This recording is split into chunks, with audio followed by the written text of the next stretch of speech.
I was so excited about the 8BitDo Pro 3 release. Those magnetic ABXY buttons look so unique. The shape is different from the Ultimate 2, which made my hands scream after 30 minutes of playing. But after getting the Pro 3 in my hands, I was a little disappointed in some areas. And some actually met my expectations. Let's talk about it in this video. I'm Mr. D, welcome to Digital Tech. This controller was sent to me for review, but the opinions in this review are entirely my own. As usual, I can say whatever I want about this controller, the good, the bad, the ugly, everything will be here. 8BitDo Pro 3 costs $70 including the charging dock. And as usual, let's begin from the unboxing. We have the charging dock. It is exactly the same color as the controller. Also on the bottom you can open this lid and you have 4 extra magnetic buttons, 2.4 GHz dongle, which is a USB-C by the way, more on this later.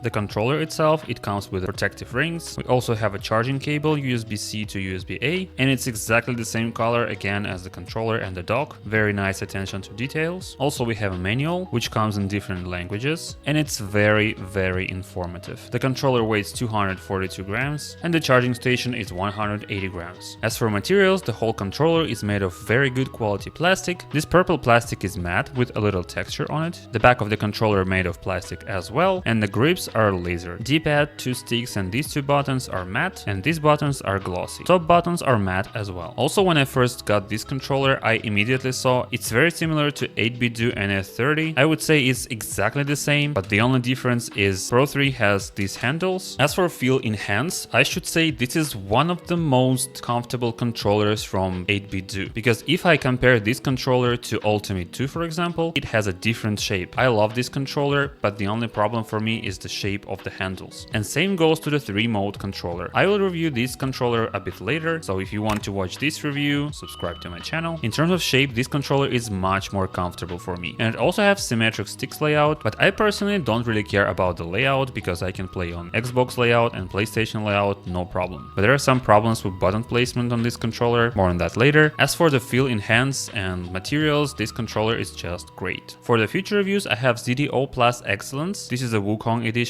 Another 8BitDo controller. This is an Xbox licensed controller and it's a collaboration with Rare. I'm definitely gonna make a review on Apex 5 EVA edition. ECSMX X05 Pro review is coming as well. 8BitDo Pro 3 has 1000 mAh battery, which will last about 20 hours. In my experience, I had from 15 to 20 hours easily. It has TMR sticks, they are 12-bit. You can also remove stick caps, and not only that, but you have 2 extra stick caps with a bowl shape. And I've tried to use this controller with these stick caps. I thought it's gonna be worse, but it's kinda usable because they are taller. I was actually using it like this and it's kinda working, but more on the joysticks later during the test segment.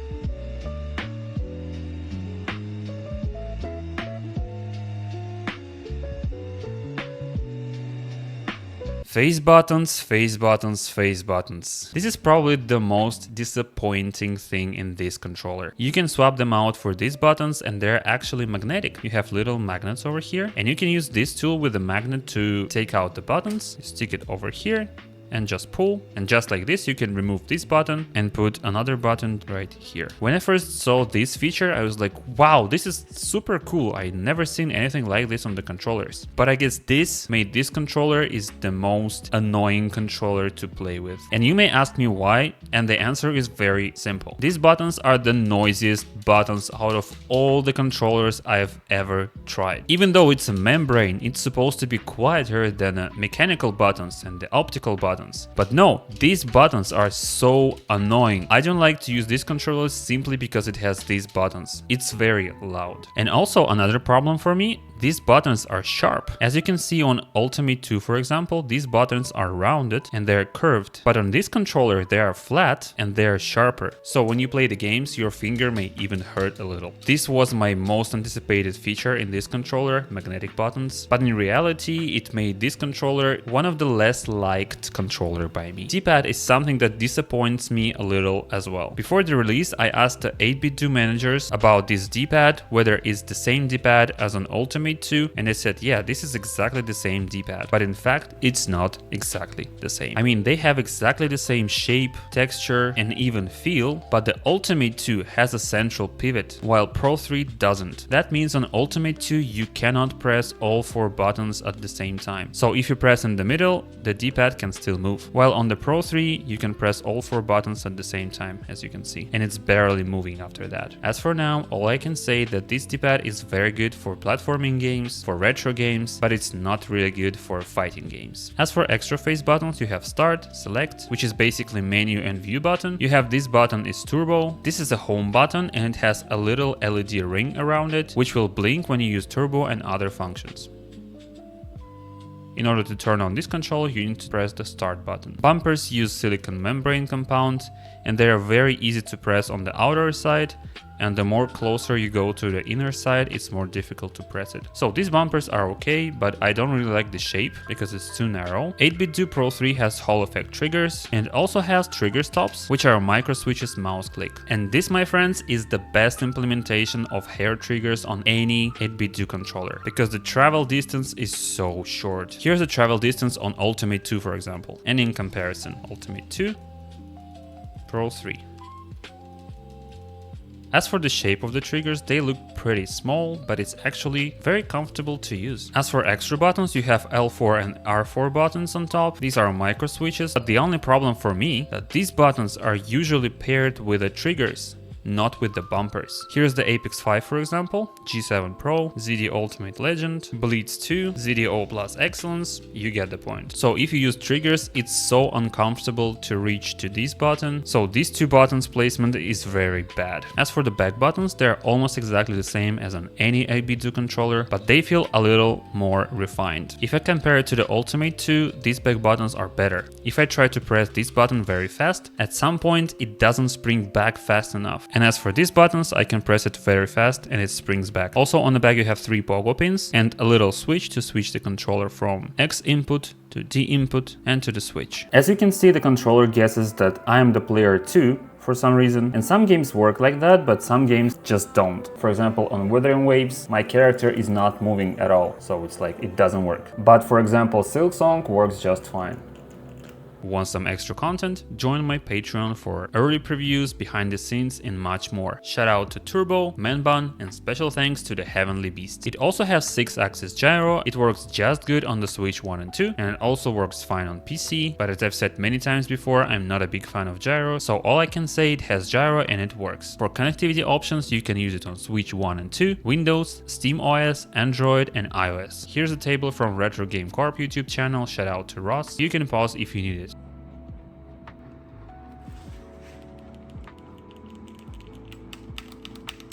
8BitDo Pro 3 also have turbo and macro functions. As for the PC app, it uses Ultimate Software V2 and it's quite a good app with a lot of functions. These stick caps are a little smaller than the usual stick caps from PS5 controllers, but still you can use the PS5 control freaks easily. But some of them won't sit very tight and sometimes can get off. As for the Xbox style, they're a little too small and I don't want to damage the sticks. So if you were to ask me, just use the PS5 control freaks.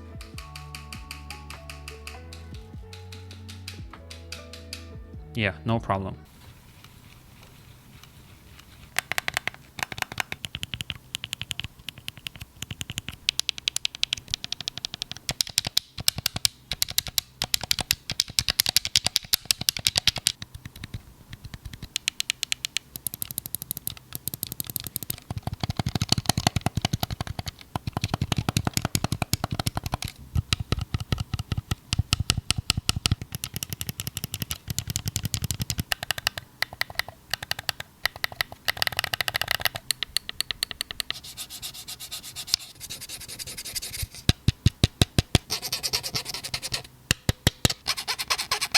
Polling rate shows 250 Hz. It's okay-ish result, but comparing it to other controllers which are 1000 Hz, this is kinda low. But again, this controller is supposed to be used on the Switch 1 and 2 primarily. It's not really a PC controller, but it's fine. Stick analyzer shows 554 data points and 588 resolution. And again, it's not the best result, but it's okay. Bumpers feel fine, but these are not the best bumpers I've used on the controller for sure. They're easy to press on the outer side, but on the inner side it's a little bit difficult. These two buttons are micro switches and they are really satisfying to click.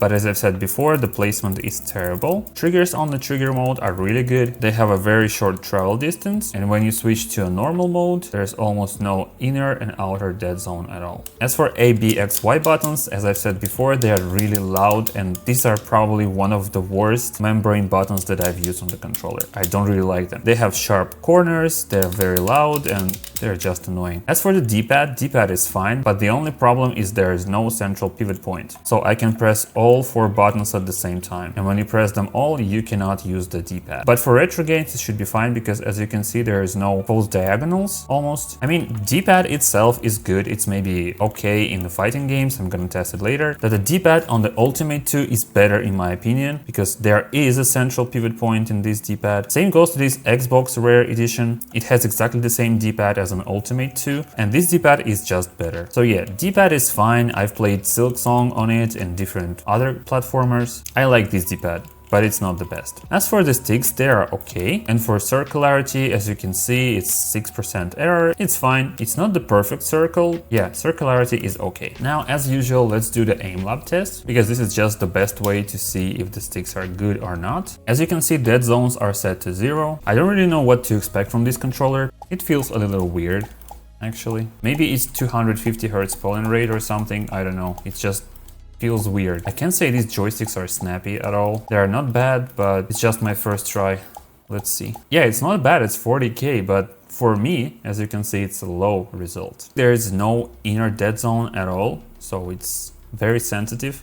But at the same time, it's kind of sluggish a little bit. Maybe it's a difference in polling rate, because I usually play on 1000 Hz. Maybe it's just a wrong calibration or something, but I can say these sticks are the best that I've used. I don't feel confident shooting with this controller. Yeah, I'm trying my best, but yeah, it doesn't feel great, but it's still good. Again, 42k, 95% accuracy. It's not bad, but every other controller that I've tried before just felt better. Let's try the last time. It's not that this controller is bad for FPS games, but there are so many better controllers for FPS games. That's what I'm trying to say. If you're looking for the controller which you want to use for FPS games primarily, I cannot recommend this controller for that. You can use it on any platform, it can do like whatever you want, but it's not really for the FPS games in my opinion. Don't get me wrong, you can play, you can use this controller, but it's just not the best experience.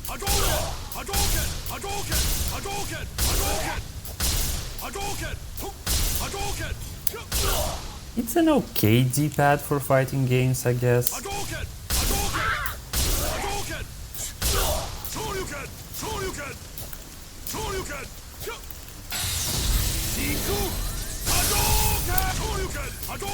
I have better time using the stick for Hadokens than the D-pad. This is all you need to see, but I mean, you can get used to this controller. This D-pad is better suited for platforming games and for retro games. I would prefer another controller for playing fighting games for sure.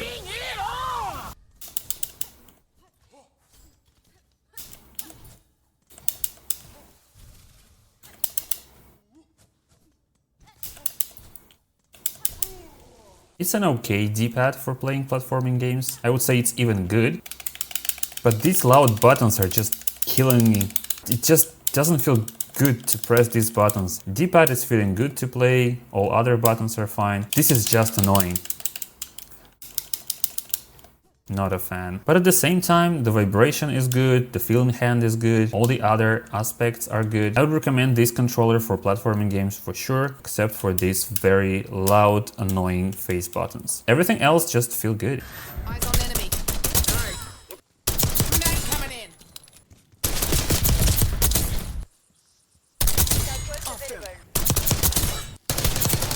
Same results as in aim labs. It's kind of okay, you can use this controller for FPS games for sure, but it's just not the best. There are so many better options on the market right now. What can I say? 8BitDo Pro 3 is a jack of all trades but master of none. And it's so weird because I cannot recommend this controller as your one and only controller, as it is not the best in any area. But if you already have some controllers in your collection, 8BitDo Pro 3 will be a great addition to it. It's simply one of the best controllers you can buy for your Switch 1 and 2, but not so much for PC. It offers a lot for $70 price tag, but it still lacks in some areas. It's just a good all-around controller for casual gameplay, and it's absolutely fine, especially if the standard 8BitDo controller shape is just not for you, as it is the case for me. And if you want to watch my full review on FlyDJ Apex 5 or every single faceplate available for G7 Pro, those two videos are now on the screen.